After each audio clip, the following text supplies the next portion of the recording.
نزلہ، کھانسی، گلے میں خراش، یہ وہ بن بلائے مہمان ہیں جن سے ہم سب کا کبھی نہ کبھی پالا ضرور پڑتا ہے۔ لیکن سوال یہ ہے کہ کیا ہم ان سے نمٹنے کا صحیح طریقہ جانتے ہیں؟ آج ہم نہ صرف ان عام بیماریوں سے نمٹنے کے مؤثر طریقے جانیں گے، بلکہ ایک ایسی بہت بڑی غلط فہمی کو بھی دور کریں گے جو انجانے میں ہماری صحت کو خطرے میں ڈال رہی ہے۔ تو سفر کچھ یوں ہوگا۔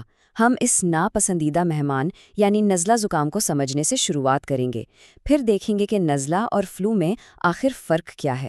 اس کے بعد اینٹی بائیوٹکس سے جڑی ایک بہت بڑی غلط فہمی پر بات ہوگی، پھر ہم ان طریقوں پر نظر ڈالیں گے جو واقعی آرام پہنچاتے ہیں، اور آخر میں یہ جانیں گے کہ ہم سب ایک صحت مند مستقبل کے لیے اپنا کردار کیسے ادا کر سکتے ہیں۔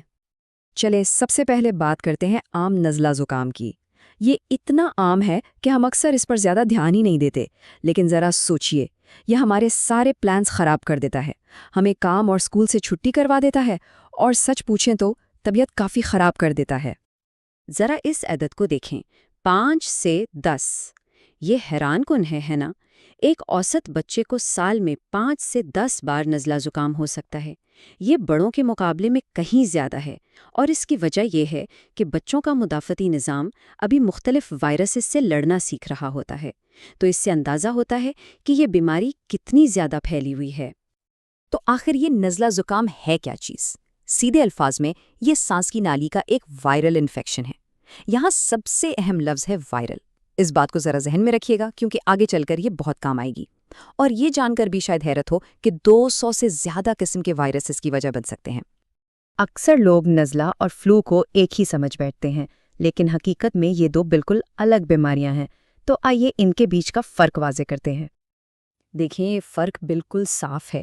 نزلہ عام طور پر ناک اور گلے تک ہی رہتا ہے، جیسے چھینکیں آنا یا ناک بہنا، لیکن دوسری طرف فلو ہے اور وہ پورے جسم پر حملہ کرتا ہے۔ اگر کسی کو اچانک تیز بخار چڑھ جائے اور پٹھوں میں شدید درد ہو تو یہ فلو ہو سکتا ہے، نزلہ نہیں۔ اور ہاں، یہ ایک اور بہت اہم بات ہے، جو فلو ویکسین لگتی ہے وہ صرف انفلوئنزا وائرس سے بچاتی ہے۔ چونکہ نزلہ 200 سے زیادہ دوسرے وائرسز کی وجہ سے ہوتا ہے، اس لیے فلو ویکسین اس پر اثر نہیں کرتی۔ اچھا، اب آتے ہیں اس گفتگو کے سب سے اہم، سب سے ضروری حصے کی طرف۔ ایک ایسی غلط فہمی جو نہ صرف بے اثر ہے بلکہ پوری دنیا کی صحت کے لیے ایک بہت بڑا خطرہ بن چکی ہے، یعنی وائرل بیماریوں کے لیے اینٹی بائیوٹکس کا استعمال۔ چلیں ایک لمحے کے لیے اس سوال پر سوچتے ہیں، کیا اینٹی بائیوٹکس واقعی نزلہ یا فلو ٹھیک کر سکتی ہیں؟ بہت سے لوگوں کا جواب شاید ہاں میں ہوگا، لیکن حقیقت اس سے بالکل مختلف ہے۔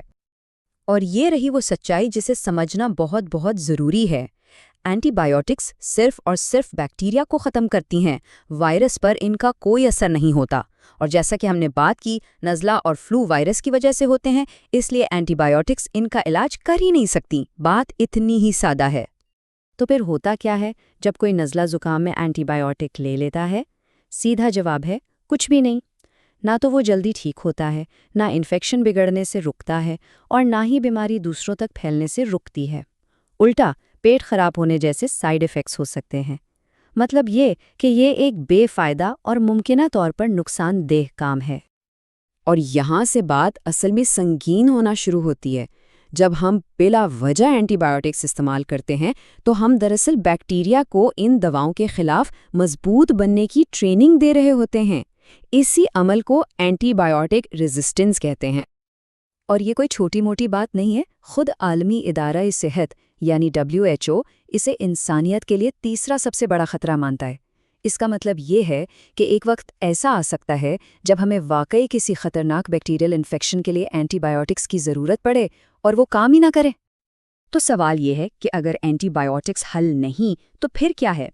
اچھی خبر یہ ہے کہ نزلہ زکام کی علامات کو کم کرنے اور بہتر محسوس کرنے کے بہت سے آزمودہ اور مؤثر طریقے موجود ہیں۔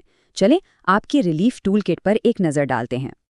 سب سے پہلی اور سب سے اہم بات، بیماری کو پھیلنے سے روکیں۔ یہ قدم بہت ہی آسان لیکن انتہائی مؤثر ہیں۔ کھانستے یا چھینکتے وقت منہ ڈھانپنا، بار بار ہاتھ دھونا اور اپنی ذاتی چیزیں دوسروں سے الگ رکھنا، یہ نہ صرف اپنی بلکہ دوسروں کی صحت کا خیال رکھنے کا بہترین طریقہ ہے۔ اور جب کوئی خود بیمار پڑ جائے تو کیا کرنا چاہیے؟ سب سے ضروری چیز ہے آرام۔ جسم وائرس سے لڑ رہا ہوتا ہے اور اسے طاقت چاہیے۔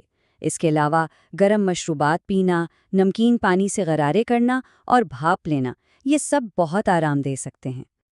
اور ہاں، ایک بہت ہی اہم بات یاد رکھنے کی ہے، کوئی بھی دوا لینے سے پہلے، چاہے وہ ڈاکٹر کے نسخے کے بغیر مل بھی رہی ہو، ہمیشہ کسی ڈاکٹر یا فارماسسٹ سے ضرور پوچھ لیں، خاص طور پہ جب معاملہ بچوں کا ہو۔